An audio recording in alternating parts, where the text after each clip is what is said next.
ചില ആളുകളുടെ സംശയമാണ് വിദേശ മാവുകൾ നമ്മുടെ നാട്ടിൽ കായ്ക്കുമോ എന്നത്. ഞാനിപ്പോൾ നിൽക്കുന്നത് വട്ടിയാന്തോടുള്ള ഡോക്ടർ മനുവിൻ്റെ വീട്ടിലാണ്.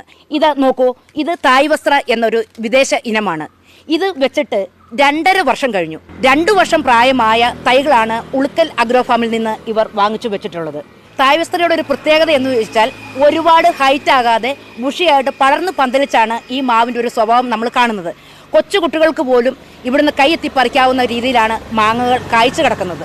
ഇത് നാംഡോക് മൈ എന്ന വിദേശ ഇനം മാവാണ്. ഇത് വെച്ചിട്ട് 2.5 വർഷം കഴിഞ്ഞു.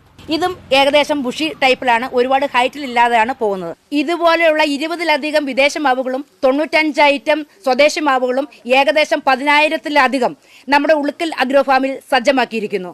നിങ്ങൾക്ക് എങ്ങനെയുള്ള മാവ് വേണമെങ്കിലും സെലക്ട് ചെയ്യാം. വലുത് വേണോ കായ്ച്ചത് വേണോ എങ്കിൽ വേഗം വണ്ടി വിട്ടോളൂ നമ്മുടെ ഉളുക്കൽ അഗ്രോ ഫാമിലേക്ക്.